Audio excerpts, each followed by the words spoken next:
Bismillahirrahmanirrahim. Assalamualaikum warahmatullahi wabarakatuh.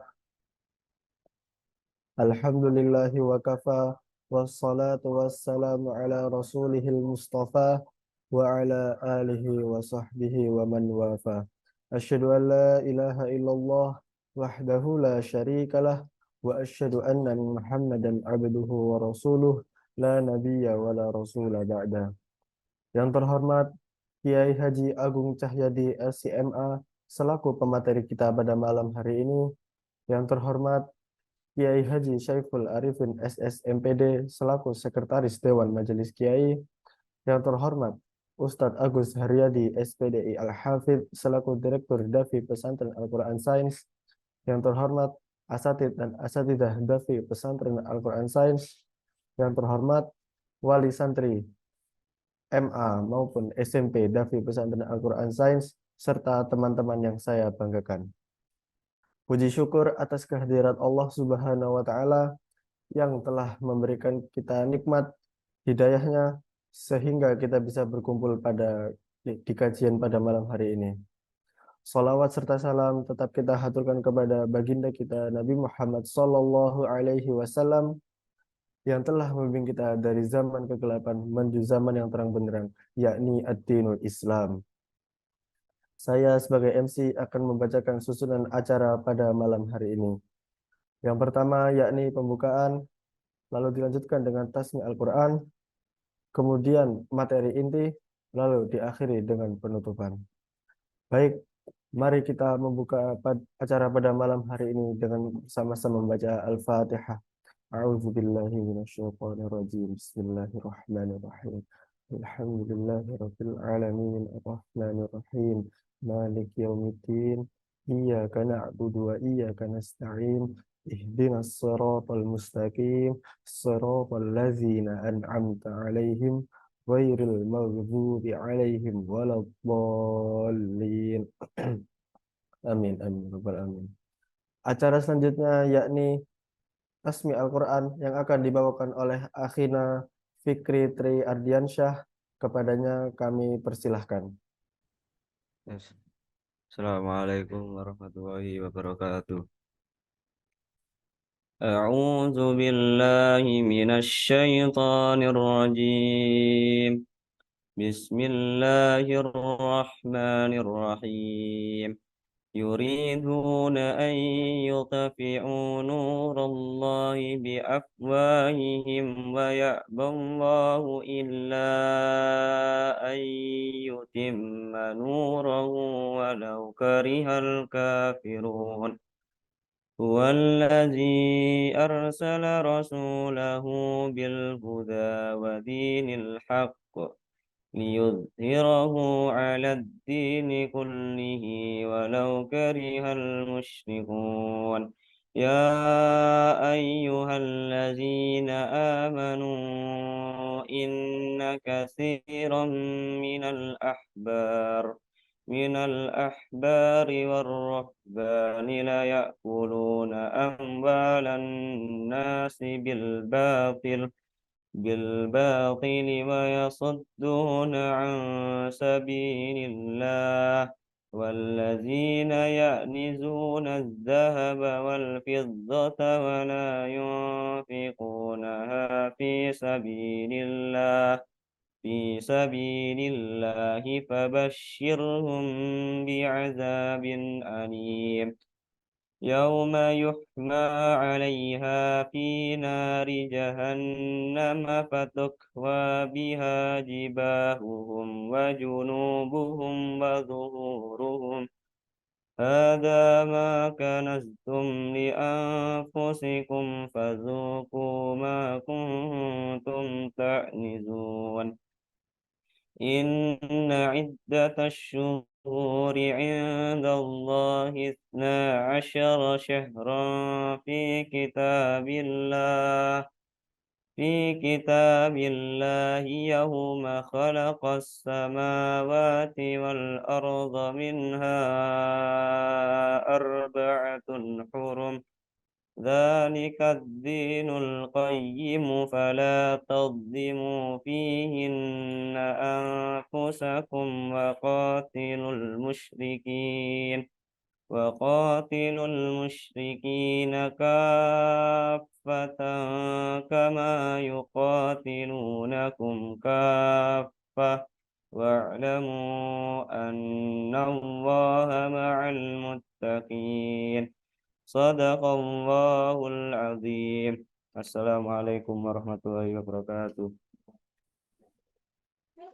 Sadaqallahul adzim. Syukran kami ucapkan kepada Akhina Fikri Tri Aryansyah. Semoga dengan bacaan ayat Al-Quran yang telah dibawakannya dapat menambah keberkahan acara pada malam hari ini. Baik, lanjut ke acara inti yakni materi yang akan disampaikan oleh Kiai Haji Agung Cahyadi LCMA. Kepada beliau kami persilahkan. Bismillahirrahmanirrahim. Assalamualaikum warahmatullahi wabarakatuh. Innal hamdalillah nahmaduhu wa nasta'inuhu wa nastaghfiruh wa na'udzu billahi min shururi anfusina wa min sayyiati a'malina. Man yahdihillahu fala mudilla lahu wa man yudlil falan tajida lahu waliyyan mursyida. Asyhadu an la ilaha illallah wa la syarika lah wa asyhadu anna Muhammadan abduhu wa rasuluh. Allahumma salli wa sallim ala nabiyyika Muhammad wa ala alihi wa sahbihi wa man da'a bi da'watihi wa sara ala nahji ila yaumiddin. Amma ba'du fa yaqulu subhanahu wa ta'ala fi muqamil tanzilih ya ayyuhalladzina amanu taqullaha wa qulu qawlan sadida yuslih lakum wa yaghfir lakum dzunubakum wa may yuti'illah wa rasulahu faqad faza fawzan 'azima. Baik, asatidzah sahabat kalian, bapak-bapak, ibu-ibu, dan anak-anak semuanya, rahmatullah. Alhamdulillah, kembali kita Allah perkenankan untuk bisa bertemu kembali dalam kajian di malam ini. Tentunya harapan kita tetap mudah-mudahan Allah berkenan meridhoi dan mudah-mudahan berkenan untuk mencatat upaya kita ini sebagai bagian dari ibadah kita yang mudah-mudahan nantinya bisa menambah beratnya timbangan kebaikan insya Allah. Bapak Ibu sekalian, asatidzah dan adik-adik sekalian, anak-anak sekalian, insya Allah kita akan membahas tentang ibadah yang menjadi penentu dari semua ibadah kita yang lain yang telah kita bahas sebelumnya sebagainya, yaitu tentang sholat. Di sholat ini kalau kita lihat dalam sejarah tasyri', ya, sejarah pensyariatan ajaran Islam, dia adalah ibadah yang pertama kali Allah wajibkan. Dan satunya ibadah yang Allah wajibkan di Mekah itu yang sholat. Semua ibadah itu ada di Madinah, tasyri'nya, kewajibannya, zakat, puasa, haji, dan semuanya. Ya, ini sebenarnya dari sejarah ini pun sudah bisa gambarkan bahwa sholat ibadah yang terpenting. Dan juga ternyata dia ibadah sholat ibadah yang Nabi wasiatkan di wasiat yang terakhirnya sebelum Nabi wafat. Jadi Nabi sebelum wafat wasiatnya dua, diulang-ulang, as-sholata wa ma malakat. Ini juga menunjukkan bahwa sholat itu ibadah yang penting sekali. Penting dari semua ibadah yang lainnya. Dan sholat itu kalau kita perhatikan, itu satu-satunya ibadah yang nggak pernah gugur atas seorang muslim selama sadar. Meskipun dia tidak bisa bergerak selama sadar. Sementara ibadah yang lain, puasa bisa gugur kalau nggak mampu, safar, zakat, haji, tapi nggak sholat itu selama orang sadar tetap terikat. Meskipun dia sekali nggak bisa melaksanakan syarat-syaratnya, nggak bisa bersuci, nggak bisa menutup aurat, wajib. Ini juga menggambarkan lagi bahwa sholat itu ibadah yang memang beda yang lainnya. Nah, karenanya kita perhatikan dari pendapat para ulama kita dari ibadah yang ancamannya dunia akhirat itu sholat. Ancaman dunia akhirat. Ini menunjukkan sekali lagi ibadah ini penting. Nah, untuk membahas syarat ini kita tentunya tidak asing ya bagi syarat ibadah yang mungkin paling akrab dengan kita, paling sering kita laksanakan. Namun seringnya akrabnya syarat itu sekali lagi bukan menjadi ukuran bagi kesempurnaan syarat kita. Apalagi kalau kita sadari, ketahui syarat itu ibadah yang paling berat. Yang beratnya ibadah itu Allah sendiri yang menyampaikan. Dengan firman-Nya surat Al-Baqarah 45, wasta'inu bis-sabri was-salati wa innaha lakabir. Allah dengan takkid, lakab sangat berat. Kenapa? Semua perintah ibadah itu pakai kata-kata adu, laksanakan, adu zakat, tunaikan zakat. Puasa, kutiba alaikumusya, diwajibkan asalkan puasa. Haji, bahkan manistatoa, yang mampu. Khusus sholat, perintahnya nggak ada pakai kata laksanakan, tegakkan, wajib. Semua perintah sholat pakai kata-kata akim, iqom. Dirikan, tegakkan. Ini beda ya. Kalau menegakkan dengan melaksanakan itu beda. Kalau melaksanakan ya gampang.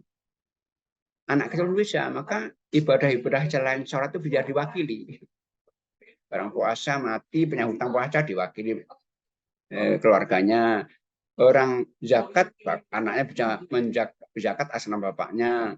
Puasa sama, haji sama, orang nggak mampu diwakili. Tapi sholat tidak biar begitu. Maka sholat itu dilaksanakan harus memenuhi semua aturannya. Karena itu Nabi berpesan kepada kita, kalau kita ingin sholat kita itu benar, yang menjadi ukuran kebenaran ibadah yang lain, pesan Nabi, selalu kama ro'aitumuni usoleh. Kalian tapi harus sebagaimana kalian melakukan sholat. Artinya sholat ibadah yang sangat amat rinci, termasuk teknisnya. Bagaimana berdirinya, bagaimana rukuknya, yang dipegang oleh tangannya apa, duduknya bagaimana, semua rinci sekali. Baik turun, bahkan turun untuk itu dari bagaimana sujud, tangannya di mana, rinci sekali. Maka sekali lagi, ketika tentunya kita ingin semua ibadah kita baik, maka pastikan sholat itu yang terbaik saja. Karena ini penentunya. Sholat kita buruk, yang lain akan dijamin buruk juga. Baiknya baik, maka nanti akan ikut dengan baik.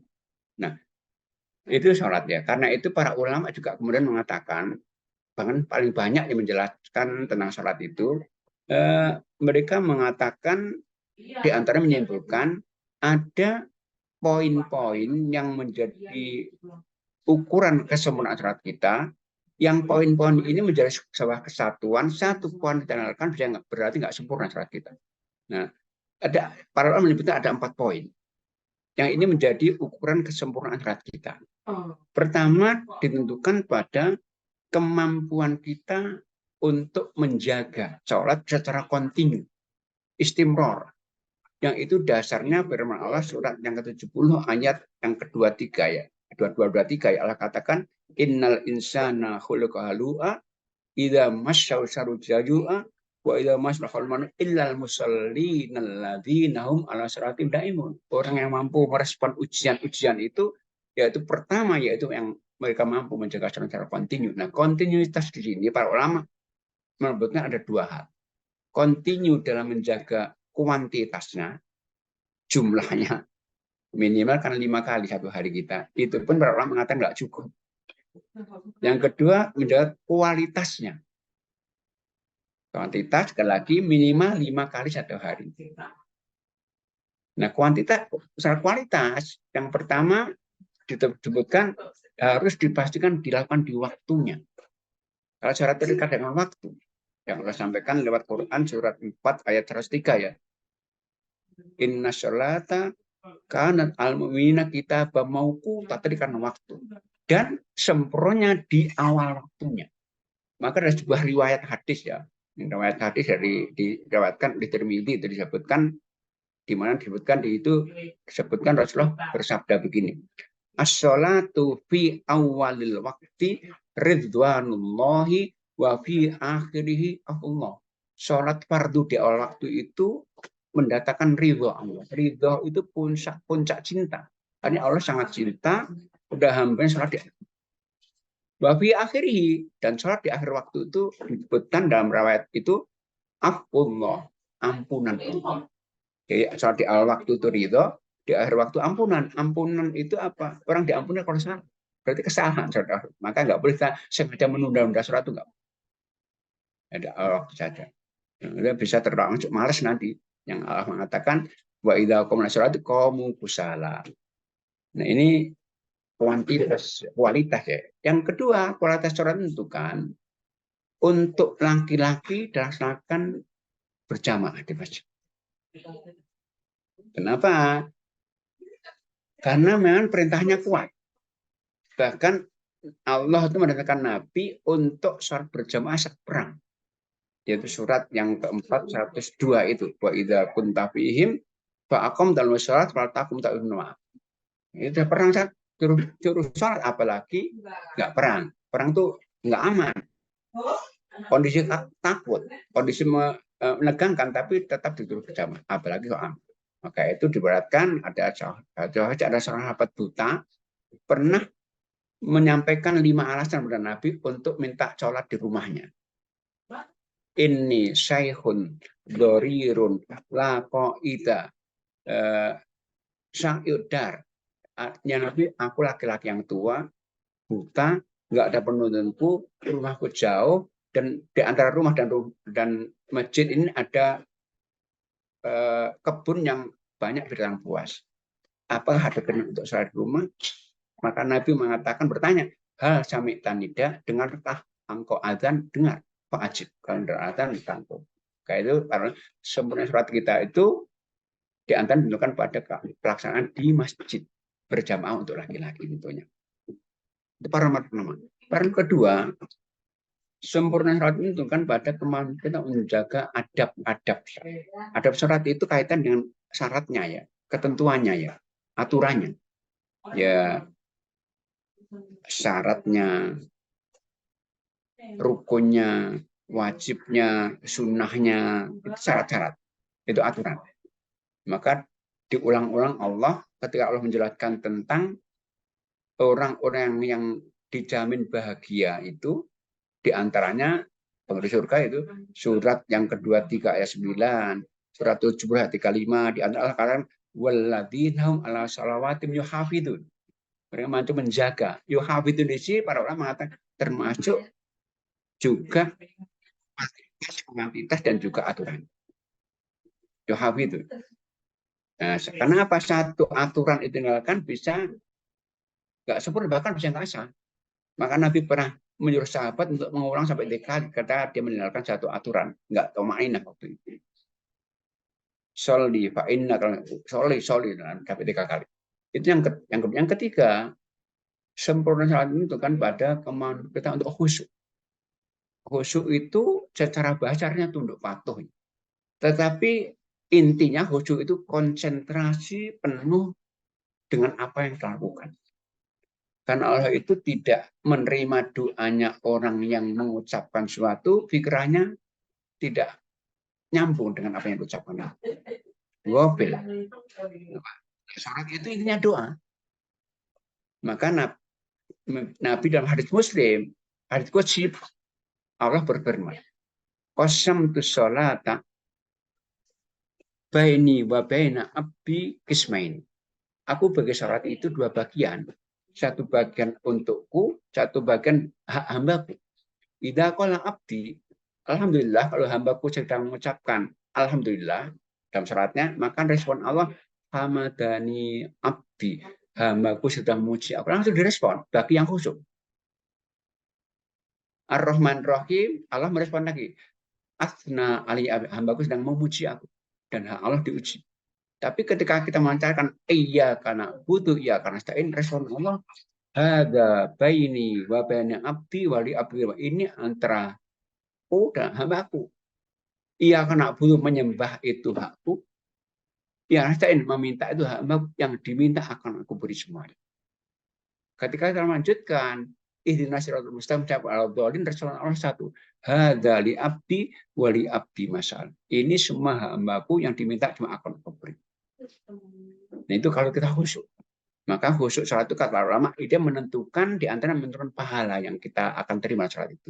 Sampai ada riwayat mengatakan rubba qaimin la salamun qiyami illa sudu ja'with tumunu wa rubba qaimin la salamun qiyami illa nasab. Banyak orang salat yang didapatnya seperenam, seperdelapan pahala, bahkan banyak yang dapatnya capeknya kan enggak usah sama sekali. Karena ini penting, bahkan terpenting yang penting-penting. Maka Allah pun menyebutnya sebagai sifat pertama orang yang dijamin beruntung. Al-Mu'minun itu ayat 2 langsung qad aflahal mu'minun alladzina hum fi sholatihim khashi'un. Khusyuk itu tentunya ini bukan perkara yang gampang. Maka ini juga para orang paling banyak membahas. Bahkan Imam Ghazali itu dalam buku Ihya itu membahas sangat rinci sekali bagaimana harus khusyuk. Kemudian yang berikutnya, yang keempat, ini parameter yang langsung bisa kita nilai sendiri kita. Dengan ini kita bisa melihat apakah salat kita sempurna, yaitu apa? Kemampuan kita untuk menegakkan hak sholat. Jadi ibadah itu semua punya hak ya. Yang hak ibadah itu mestinya akan terwujud, terbukti, termanfaatkan dalam perilaku baik. Karena ibadah semuanya diperintahkan terdekatnya untuk menciptakan, untuk membentuk akhlak yang mulia.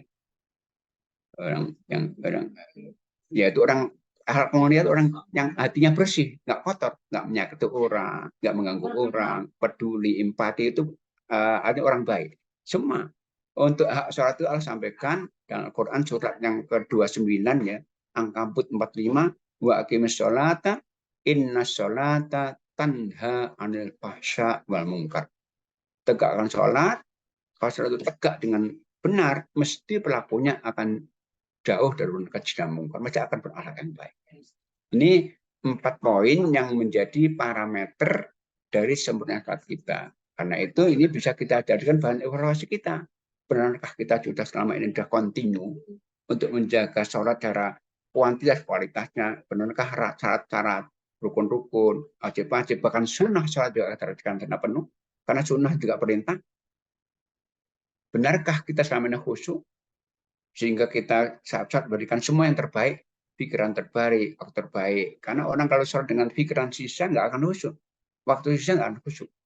Dan benarkah kita sudah sholat berapa tahun ini, sudah terbukti kita menjadi orang yang berakhlak. Orang berakhlak itu cirinya menghormati orang lain, menghargai orang lain, empati, peduli, menutup aib saudara, dan memaafkan yang menyalahi, dan lemah lembut dalam bertutur kata. Itu bukti dari kita yang bisa kita lakukan. Apakah syarat ini syarat kita benar, yaitu akhlak yang mulia.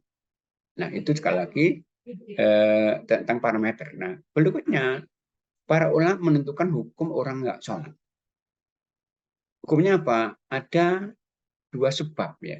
Yang pertama, kalau orang nggak sholat karena mengingkari atau nggak mau sholat, ini semua ulama sepakat kafir, nggak ada perbedaan. Jadi, orang itu nggak sholat atau ingkar wajib sholat langsung kafir. Yang kafir berarti nggak punya hak untuk dirawat atau meninggal, nggak punya hak untuk mewarisi, nggak punya hak untuk menyembelih, nggak punya hak untuk menikahkan putrinya yang nikah. Haknya hilang semuanya. Kalau orang itu nggak mau sholat, maka dikatakan ulama kalau seorang suami istri yang sudah lama nikah, sama-sama muslimahnya, kok tiba-tiba salah satunya nggak mau sholat lagi lah, itu kata langsung fasik, rusak akad nikahnya. Itu yang sengaja ya, yang artinya yang nggak mau, apalagi mengingkari. Kemudian kedua, dengan orang yang malas sholat, kadang-kadang sholat, juga nunda-nunda sholat. Kalau orang Jawa kobran sholatnya, itu para ulama untuk menghukuminya ada 2 kelompok. Pertama, kelompok ini kelompok mayoritas ulama kita, yaitu Imam Abu Hanifah, bukan Imam Syafi'i, Imam Malik, dan Imam Ahmad. Dan Imam Abu Hanifah benar, Abu Hanifah dan Imam Malik dan Imam Syafi'i sepakat. Itu istilah mereka yaitu fasikun yustatab, dosa besar dan harus disuruh taubat. Nah kalau Imam Ahmad itu kafir. Karena pada mengangkat dasar hadis di Ahmad dan Muslim bainar rajuli wa bainal kufri as-shalat wa man taraka kafar. Atas orang dan kufur itu sholat, yang nggak sholat berarti kafir.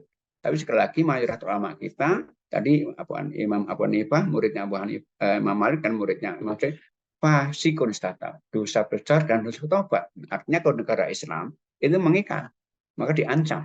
Kalau orang nggak mau sholat, malas-malas sholat, maka pemimpinnya, penanggung jawab di daerahnya harus menyuruhnya untuk sholat. 3 kali suruh tahu sholat, suruh taubat nggak mau, maka Imam Syafi'i, Imam Malik dibunuh. Haddan, karena ini perintah.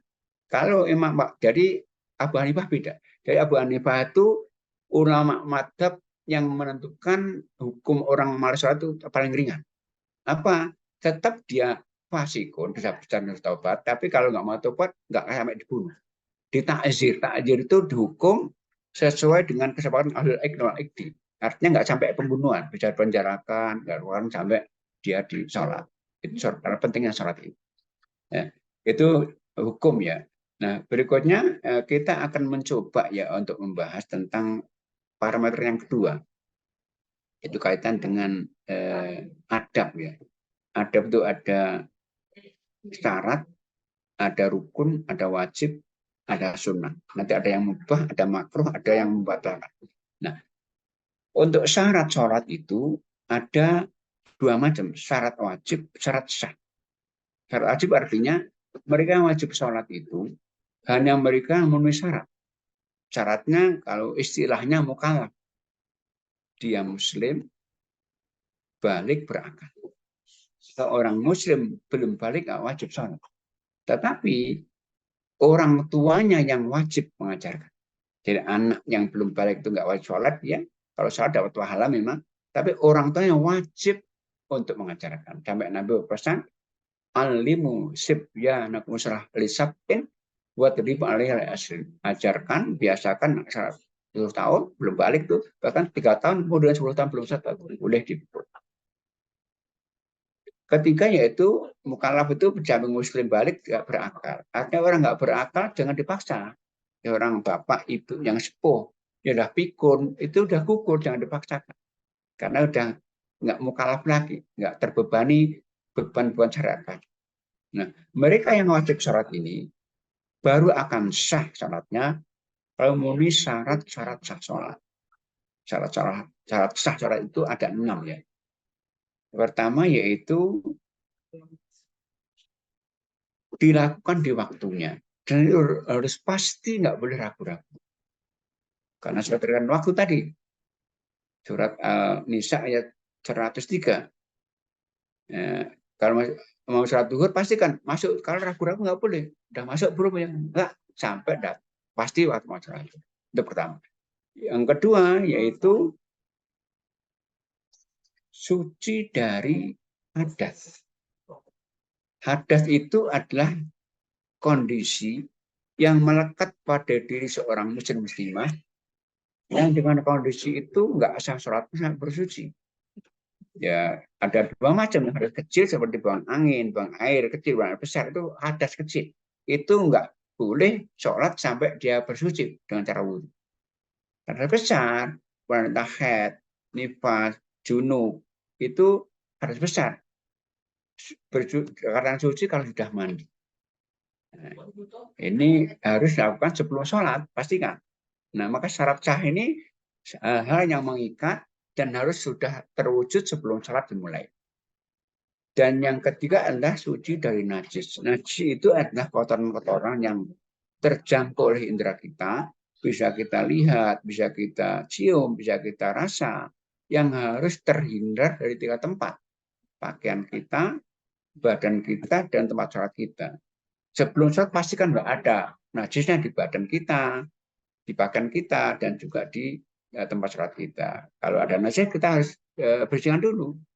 Nah, namun kalau najis ini baru kita tahu setelah sholat atau di tengah-tengah sholat, maka kalau kita bisa menghindar. Contohnya begini, kita sholat sudah yakin tadi bersih semuanya, badan, tempat sholat, dan pakaian. Nah, tiba-tiba saat kita lakukan, ada anak kecil, adik kita, anak kita, kok pipis di sejadah kita. Kalau nggak mengenai syahro, kita bisa menghindar dengan melangkah kiri atau ke depan, bergeser. Tapi kalau nggak bisa menghindar, tentu harus kita batalkan dengan membersihkan dulu.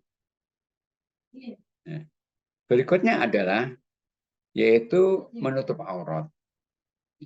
Aurat itu tentunya beda antara laki-laki dan wanita. Kalau laki-laki auratnya kan sederhananya pusat sampai lutut. Tapi itu sekali lagi bagi yang nggak punya pakaian bener-bener ya. Orang yang nggak punya pakaian, orang punya pakaian itu para ulama mengatakan itu harus sampai tertutup pundaknya. Maka itu dalam tawaf mereka yang umroh misalnya atau haji yang saat tawaf itu untuk laki-laki kan sunnahnya dalam tawaf kedatangan saja. Itu pakaian yang di atas kan 2 lembar saja, itu ditaruh di atas pundak kiri, di bawah ketiak kanan. Itu saat tawaf kedatangan saja, bukan tawaf yang lainnya, tawaf kudum saja. Nah, tapi setelah tawaf selesai, pada giliran melaksanakan sholat sunnah tawaf itu harus dikembalikan untuk ditutup pundaknya. Karena ini sholat, maka ditutup pundaknya bagi yang berpakaian. Nah, untuk wanita, semua anggota badannya aurat, kecuali wajah dan telapak tangan. Berbeda pendapat, tapi sebagian besar ulama mengatakan dagu termasuk aurat. Wanita itu mestinya ya dagunya. Di mayoritas ulama mengatakan begitu. Nah, untuk tangannya itu batasnya sampai pergelangan tangan. Sehingga punggung itu bukan aurat. Dalamnya itu bukan aurat, tapi pergelangan itu menjadi aurat. Maka batasan seorang wanita itu harus tertutup pergelangan tangannya, sehingga kalau dia sholat dengan pakaian yang apabila mengangkat tangannya kok turun bajunya, mukenanya, maka terbuka auratnya. Berarti dia batal. Maka ibu-ibu kita dulu mukena itu ada cantolannya untuk menjamin ketika mengangkat tangannya nggak turun.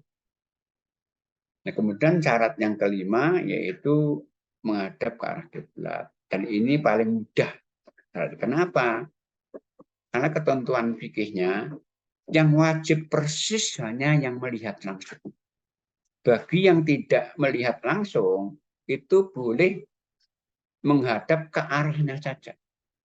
Perintah Allah bahwa lu wujud satro ke arahnya saja. Seperti di Indonesia misalnya yang paling ke arah barat. Maka itu Nabi saat hijrah dulu, yang tentunya waktu itu nggak bisa melihat langsung, Nabi mengatakan bainal masyriqi wal maghribi kiblat. Antara barat timur itu kiblat. Jadi itu bagi yang melihat, cukup ke arahnya saja. Bahkan begini, bagi mereka yang nggak melihat arah kiblat nggak bisa. Artinya orang ada suatu tempat yang nggak ada indikasi mana kiblatnya, nggak ada yang ditanya, maka dia beristilahah sesuai keyakinannya. Misalnya ada orang yang sedang di hutan, 5 orang di hutan macam-macam. Kok yang satu yakin menghadap sana boleh beda-beda. Tapi saat di tengah-tengah sholat tiba-tiba ada indikasi atau ada yang mengatakan kiblat kalian salah semuanya, ditunjukkan, maka cuma harus langsung bergeser menuju arah kiblat yang benar itu tanpa harus membatalkan. Karena kan kisahnya dulu kiblat kita ke Baitul Maqdis, tapi Nabi sering diolok-olok orang Yahudi itu. Dan Nabi doa terus kepada Allah. Nah, kemudian diturunkan ayat untuk pindah kiblat itu saat sudah kurang lebih 6 bulan di Madinah. Nah, saat turun ayat itu, maka ada sahabat yang mengetahui pindah arah kiblat ini ketika pulang ke kampungnya melewati satu masjid di mana sahabat yang sholat asar menghadap Baitul Maqdis. Maka langsung diberitahukan dengan sholat kiblat itu sudah pindah ke Ka'bah. Langsung bergeser, berputar itu. Maka dikatakan masjid kiblatan, masjid yang di situ pernah jatuh sholat 2 kiblat tanpa membatalkan. Nah, syarat yang terakhir syarat ini diperbedakan, Nabi. Ada masukan ke rukun dan masukan syarat. Kalau saya setuju dengan syarat, yaitu apa? Niat. Coba apa? Kalau dari rukun, repotnya begini, kan sholat itu awalnya takbir. Nah, kalau pembukanya takbir, kalau dimasukkan rukun, nah niatnya kapan? Kan mestinya kan sebelumnya berarti sebelum takbir. Maka saya setuju, tapi sekali ada yang mengatakan rukun. Nah, niat itu adalah wilayah hati, bukan ucapan. Maka dikatakan hadis manhamma, siapa yang punya kerentek hati. Niatnya apa? Ya, niatnya untuk melaksanakan sholat yang harus pastikan sholatnya apa. Karena kalau kita takbir merubah niat batal. Pastikan sholat duhur, sholat asar itu. Nah, baru kemudian niat itu kemudian takbir. Tidak harus diusapkan. Maka Imam Syafi'i mengatakan orang kalau sholat wajib niat hatinya sholat apa. Tapi wajib mengawali dengan Allahu Akbar, bukan dengan usul. Haji, orang kalau haji wajib niatnya haji apa di hatinya. Tapi sunnah mengawali labbaika Allahumma hajjan. Jadi ucapan labbaika itu bukan niat, tapi pembuka ketika kita sudah niat. Sama pembukaan sholat itu takbir, bukan usolli, niatnya di hati. Nah itu syarat sahnya sholat. Satu syarat dan orang berarti nggak sah. Cuman syarat ini kalau terhalang syar'i nggak bisa melaksanakan sah. Artinya misalnya orang sholat tapi nggak ada air. Nggak ada juga debu yang bersih. Orang sholat nggak punya pakaian, nggak bisa menutup aurat. Itu tetap sah meskipun nggak menutup aurat. Maka di dalam juga ada namanya sholat orang telanjang. Ini dipenjarakan, misalnya nggak dikasih pakaian, nggak gugur syaratnya. Itu kalau maka kalau terhalang syar'i mendapatkan bisa tanpa memenuhi syarat ini. Maka pada sebuah peperangan ada sahabat itu sholat tanpa wudhu karena nggak ada air. Sebelum turun ayat tayamum dan oleh Nabi nggak jurumur. Itu tentang syarat-syarat sahnya. Nah, tentunya di sini sebenarnya karena rinci mestinya juga ada praktek ya bagaimana wudhu. Wudhu kan menjadi syarat sahnya sholat. Karena itu toharoh ini dalam buku fikih semuanya buku menjadi pembuka kitab. Urutan buku fikih semua pakai toharoh karena menjadi kuncinya. Nah, tema wudhu itu sangat rinci. Bagaimana Nabi membasuh mukanya, bagaimana Nabi mengusap kepalanya, telinganya, sangat rinci. Berapa kali harus dilakukan. Itu, maka mestinya harus ada praktek. Nah, itu tentang syarat-syarat sah sholat. Setelah syarat sholat, maka kemudian ada berikutnya yang juga mengikat sekali. Satu tinggalkan nggak sah, namanya rukun. Rukun ini ketentuan yang harus terpenuhi, tapi dia bagian dari aktivitas sholat. Kalau syarat sebelumnya ya. Jadi syarat itu kalau sebelum syarat harus pastikan terpenuhi semua. Kita sudah suci, sudah menutup aurat, sudah menghadap kiblat semua. Tapi kalau rukun ini ketentuan dari sholat, tapi dia bagian aktivitas. Ada 11 ini. Nah, apa rukun itu? Pertama, berdiri untuk sholat fardu bagi yang mampu. Mampu boleh. Sholat sunnah boleh duduk, masih mampu. Nah, maka takbir itu dengan berdiri. Maka bagi mungkin seorang yang bukan punya udzur syar'i nggak bisa lama berdiri, rukuknya dengan duduk, ya duduk, tapi bisa jalan, bisa mengangkat kursi, maka saat takbir harus berdiri dulu. Allah berdiri, karena berdiri rukun, baru berduduk di atas kursinya. Jangan dia bisa jalan tapi langsung duduk, karena duduk itu menjadi rukun sholat. Itu yang pertama. Nah, kemudian dah berdiri dengan menghadap kiblat. Dengan cara semua menghadap kiblat, termasuk kaki yang menghadap kiblat. Kaki menghadap artinya apa?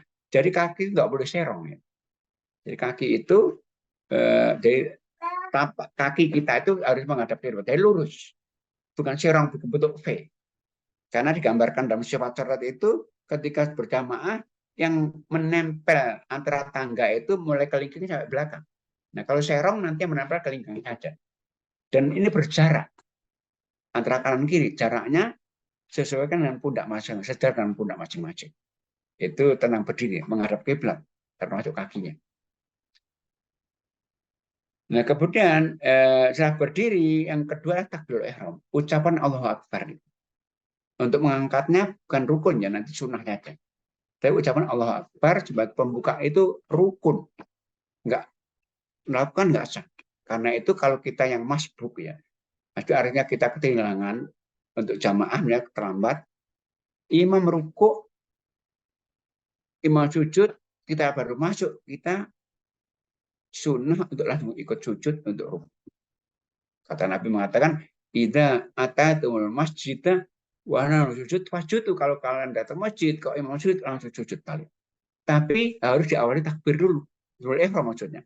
Dengan berdiri, Allahu Akbar baru sujud. Sebab kalau kita langsung Allah bersujud berarti takbir untuk sujud, bukan pembuka. Kayak pembuka salat itu adalah takbir ihram dengan berdiri.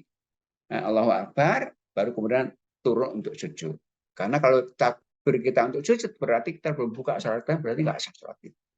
Itu takbir ihram. Sebagai rukun yang kedua dari salat.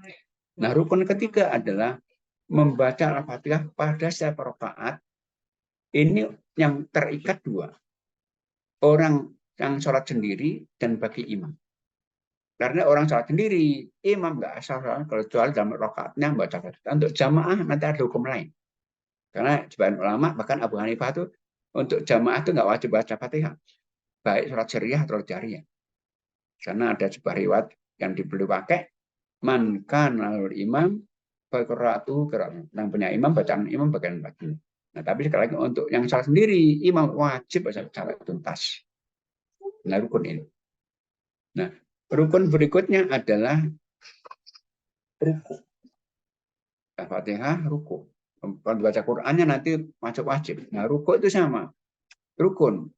Nah, ruku ini dengan cara tangannya itu begini, bukan dipegangkan ini. Yang dipegang lutut bukan betis. Untuk apa? Hikmahnya apa? Agar pundaknya sejajar. Nggak meninggluk kan yang dipegang di betis nanti akan menunduk. Nggak sejajar pundaknya. Nggak lurus. Dan agar kokoh. Karena kalau kita begini, tidak begini, nggak menyekeram, nanti akan bisa turun-turun. Nah, dengan ini membuka ini, yang dipegang lutut, itu sunnahnya itu begini. Sempurnanya ya. Kemudian setelah rukunya iktidal, bangkit dari ruku itu. Yang kita baca sami Allah itu. Bacaannya itu wajib, tapi geraknya itulah rukun. Karena sholat itu dari dua aspek ya. Sholat itu ibadah berupa ucapan dan perbuatan. Maka orang sholat mengucapkan dan bergerak nggak sah. Sama orang sholat bergerak tapi membisu. Harus digerakkan lisan. Mengucapkan zikir itu. Nah, iktidal itu gerakannya rukun. Sampai tegak lurus, ucapan Allah menjadi wajib. Rukun berikutnya sujud 2 kali setiap rakaat. Nah, sujud ini sangat rinci sekali. Sampai akhirnya Muhammad mengatakan umir itu an asjuda ala sab'ati abdun. Aku dilarang Allah untuk sujud diperintah Allah untuk sujud di atas 7 anggota badan. Disebut 1 per 1 Nabi. Pertama, kening dan isyaratnya dengan hidungnya. Itu 1.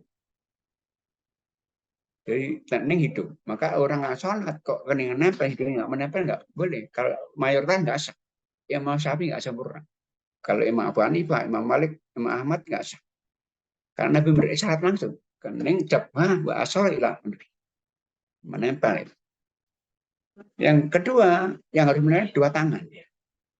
Nah, dalam sholat itu kita dilarang oleh Nabi untuk meniru binatang 2. Nggak boleh meniru unta, nggak boleh meniru anjing. Nah, untuk sujud itu ke anjing. Ya apa larangannya? Larangannya pertama saat sujud itu kita tangan nggak boleh menempel ke tanah. Menempel ke tanah begini. Yang tangan. Nah, harus diangkat lengan ini. Kalau menempel namanya itu seperti anjing. Yang kedua larangannya, letak tangan kita itu nggak boleh di belakang pundak. Sejat pundak, sunnahnya dengan kepala. Dan ketiga, siku nggak boleh menempel lambung. Jadi siku nggak boleh menempel lambung, harus jauh dari lambung.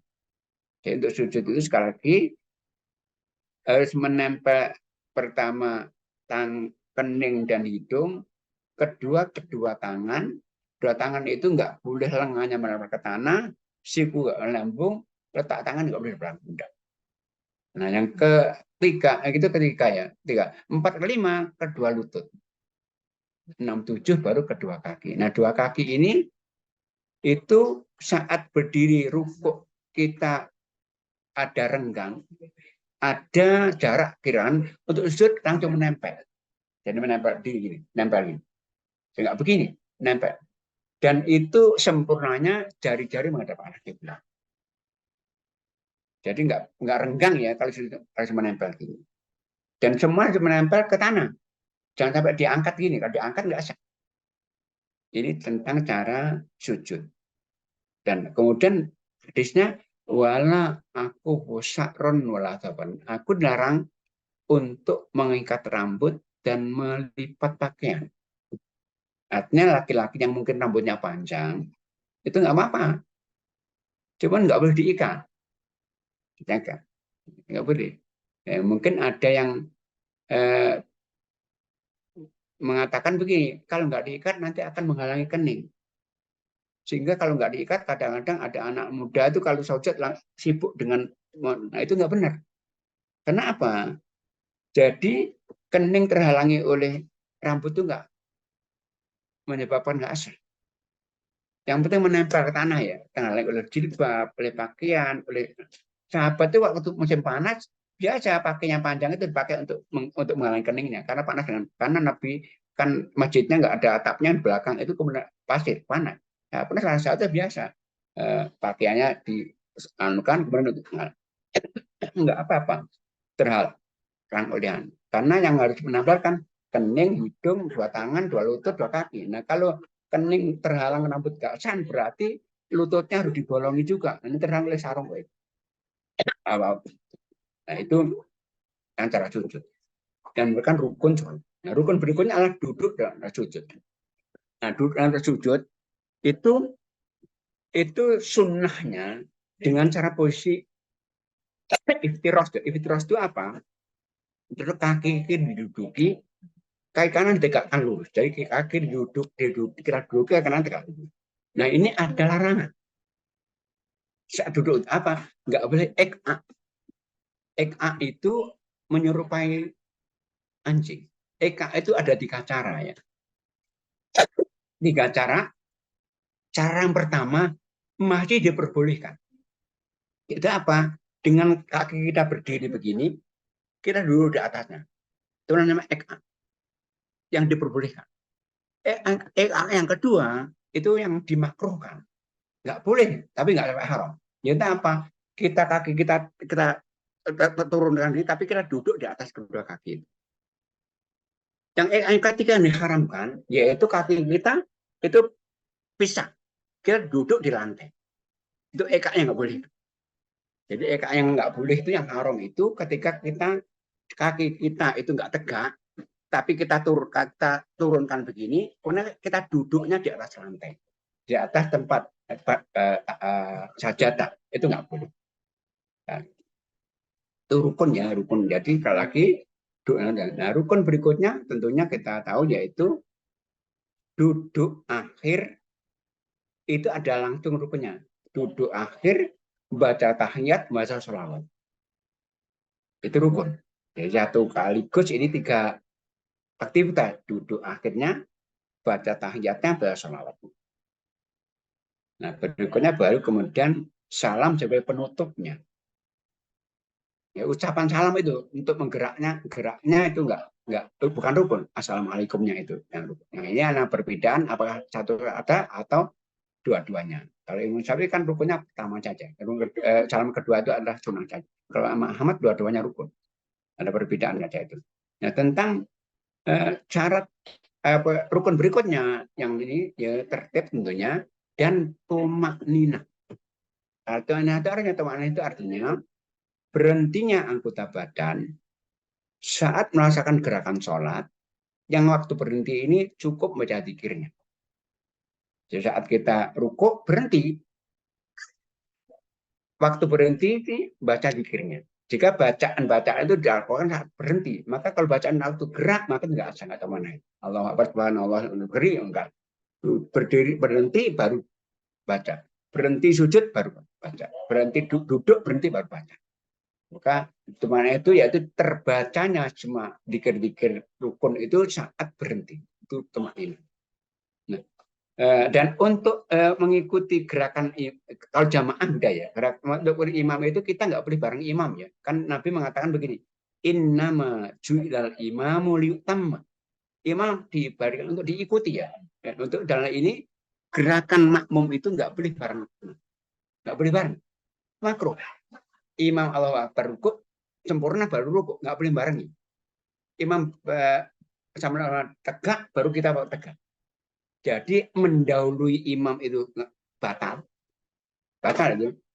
Jadi misalnya begini, imam itu rupanya belum memenuhi kualifikasi dari imam, nggak tahu aturan-aturannya, sehingga kita ucapan Allahu Akbar belum gerak ini, yang di belakang bisa mendahului itu, yang salah imamnya itu, batal.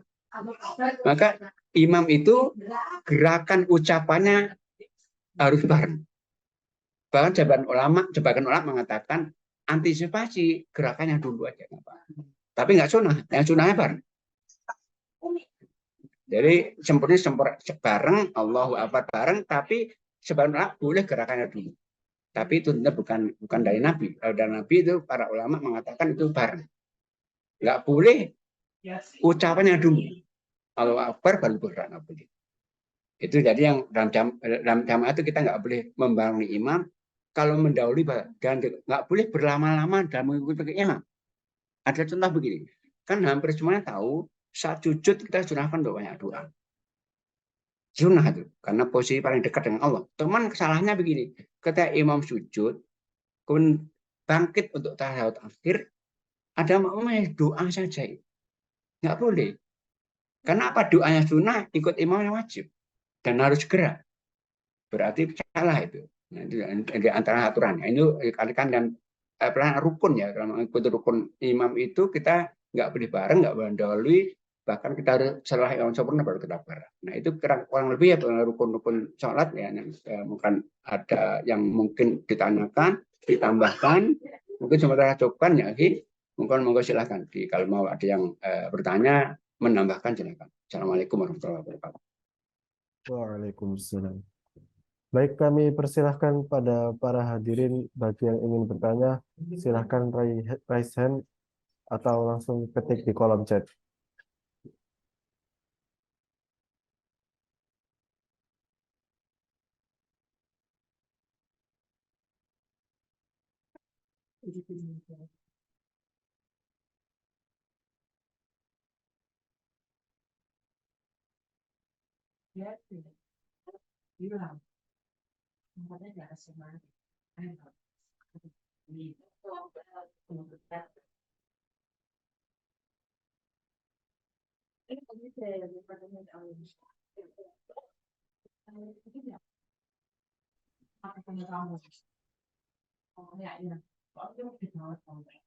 Baik, kami persilakan kepada MA David Gria Salam.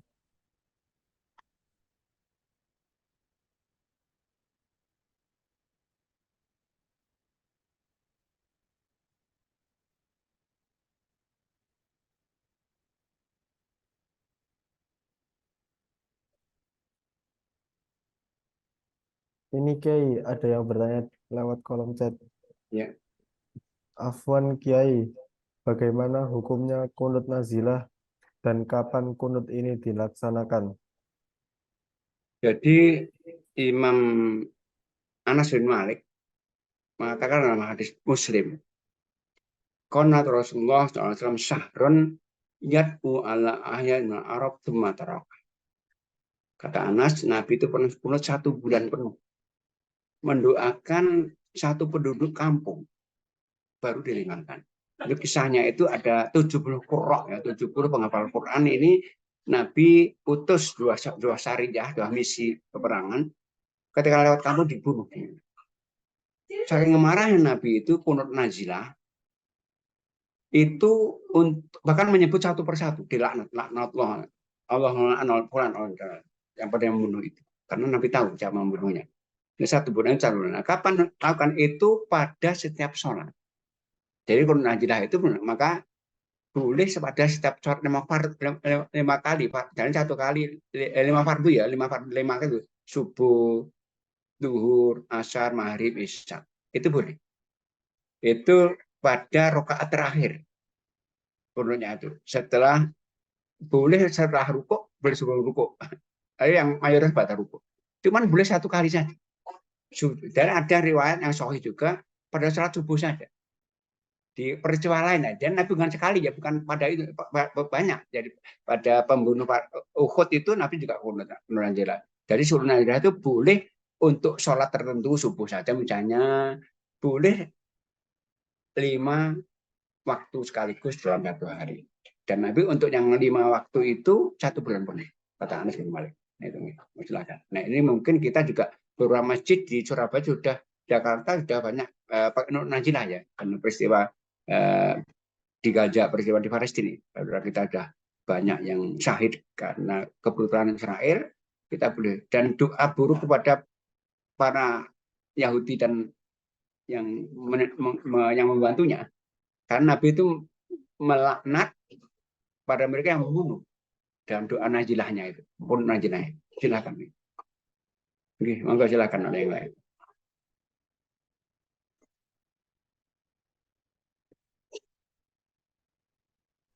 Ini ada yang bertanya lagi, Kiai. Ya. Afwan Ustadz, izin bertanya. Untuk wanita, apakah sama anjurannya untuk melepas ikat rambut saat sholat? Tidak, itu yang kelihatannya wanita bebas, nggak ada katanya. Di rambut itu yang boleh ditali itu adalah laki-laki. Karena mungkin juga salah satunya menyerupai wanita itu. Si laki-laki itu rambut panjang boleh. Nabi itu kalau rambutnya kalau nggak panjang ya gundul. Sampai bahas pundak. Cuman rapi. Nabi. Karena Nabi pakai surban. Jadi yang larangan itu untuk aksi saat itu hanya laki-laki, wanita nggak wajar, nggak terkena larangan itu.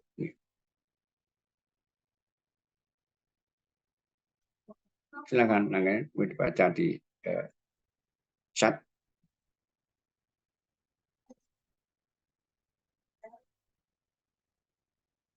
Silakan ya.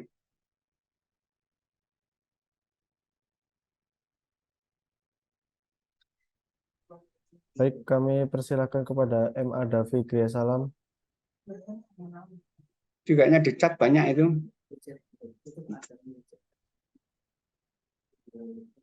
Pak Ustadz, izin bertanya. Ya, silakan.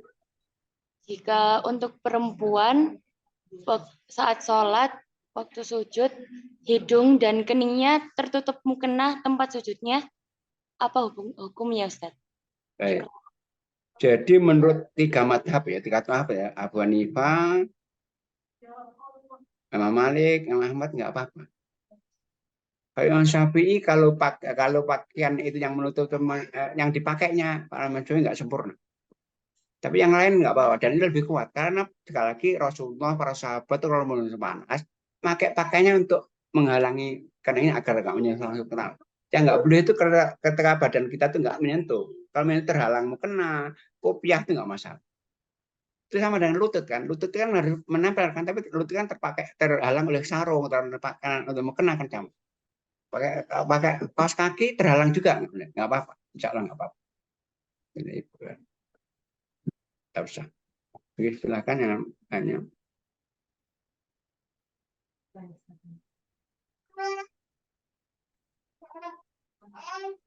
Masih banyak Mas Rama.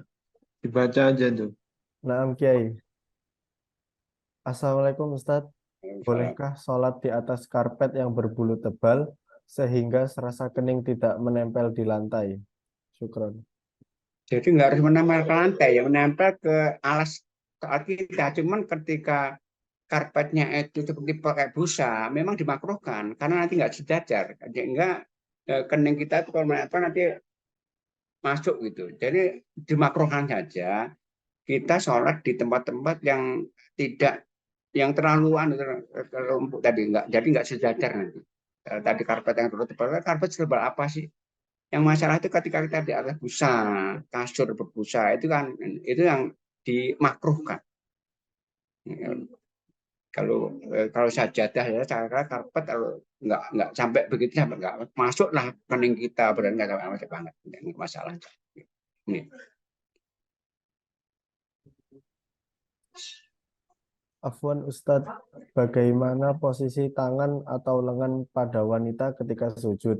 Apakah bahu atau lengannya dibuka seperti laki-laki, ataukah telapak tangannya menyatu di tengah sajadah? Jazakallah khair. Baik, jadi sekali lagi gerakan laki wanita itu sama, dalam semua sama. Maka saat sujud itu tangan kita di luar badan kita, di luar dan sejajar dengan kepala kita atau minimal dengan pundak. Itu pertama. Nggak boleh di belakang pundak. Kedua sama, lengan sama, nggak boleh menempel ke tanah. Laki sama. Ketiga sama, siku nggak boleh menempel ke lambung. Sama itu, nggak ada bedanya antara laki-laki. Jadi perbedaan dalam jamaahnya, sopnya bagaimana, cara kalau dalam gerakan cuma sama laki-laki. Cara sujudnya, cara menempelkan cara menempelkan tangannya, kening hidungnya cuma sama gerakan, nggak ada bedaan. Ini pertanyaan selanjutnya, Kiai. Afwan, izin bertanya. Apakah melakukan gerakan di luar sholat tidak sampai 3 kali secara berturut-turut, namun dilakukan sering, apakah sholatnya batal? Misal, setelah takbiratul ihram bergerak 2 kali, lalu rakaat kedua bergerak 2 kali, duduk di antara dua sujud melakukan 2 kali gerakan. Begitu Pak Yai, bagaimana sholatnya? Apakah masih boleh dilanjut atau tidak? Jadi tergantung gerakannya ya. Gerakan-gerakan dalam sholat itu kalau kaitan dengan kesempurnaan sholat, sebanyak apapun nggak batal. Contohnya apa? Contohnya itu menggendong anak bayi, kalau nggak digendong nangis. Nabi menggendong Umamah, hadits Bukhari Muslim, menggendong Umamah. Ketika bangkit diangkat, ketika sujud ditaruh. Pertama. Yang kedua, Nabi menyuruh kita untuk membunuh binatang yang mengganggu. Dicontohkan itu akrob melhaya, yaitu kalajengking dan ular. Gerakannya berapa kali ular? Ketiga, gerakan banyak, melangkah. Kalau untuk kebutuhan mungkin depan kita kosong, kita melangkah 3-4 kali nggak masalah. Bahkan dikhawatirkan, Aisyah bercerita, Nabi itu saat sholat di rumahnya, nah Aisyah dan keluar, ketuk-ketuk pintu. Diriwayatkan itu Aisyah, Nabi disebutkan melangkah ke depan untuk membuka pintu, mundur lagi melanjutkan. Dan disebutkan Ali itu orang paling khusyuk salatnya, gerakannya. Tapi disebutkan ketika gatal digaruknya. Jadi gerakan-gerakan banyak. Kalau untuk coba nggak masalah. Tahun lagi HP kita bunyi, kita lupa. Kok kemudian bunyi, deringnya bukan mengganggu, kita bisa ambil untuk kita matikan. Yang gerakan batalan itu gerakan yang iseng. Kalau Syafi'iyah itu 3 berturut-turut, tapi ya kita nyolek teman kita, sibuk mancing kita, nyibuk jilbab, berturut-turut yang batal. Itu Syafi'iyah saja. Itu kalau gerakan iseng, itu kalau turut-turut, bukan kalau tadi dikatakan kalau berdiri 2 kali, sujud 2 kali, nggak diakumulasikan, itu nggak dihimpun, tapi kalau gerakan 3 berturut-turut itu kalau iseng batal sama Syafi'i. Tapi gerakan yang untuk kesempurnaan nggak batal ya. Kita bergerak melangkah ke depan, menuju kosong, membunuh binatang yang menyakitkan, yang bisa mengganggu kita. Tadi katakan apa namanya, gendong anak, itu gerakan banyak itu. Tetapi untuk kesempurnaan sholat, karena nggak digendong akan mengganggu, itu boleh. Jadi bedakan antara kenapa dia bergerak itu. Silakan.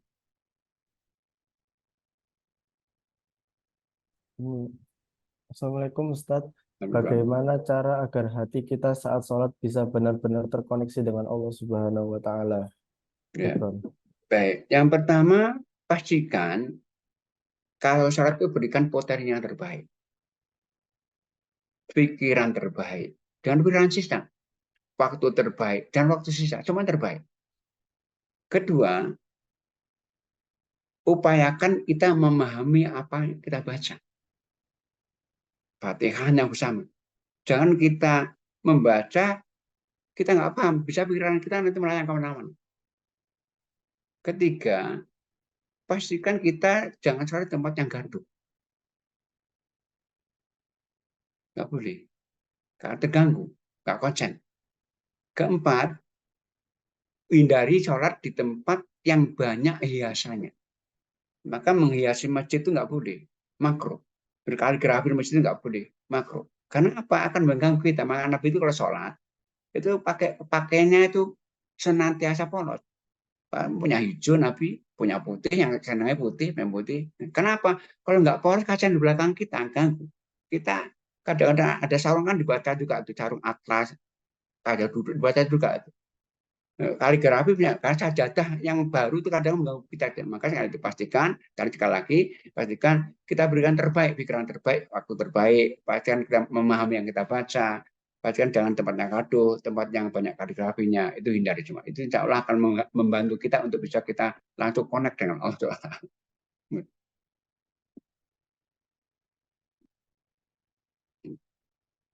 Baik, kita cukupkan pertanyaan pada malam hari ini. Syukron kepada Kiai Haji Agung Cahyadi LCMA atas jawaban yang telah diberikannya. Lanjut ke doa yang akan dipimpin oleh Kiai Haji Agung Cahyadi LCMA.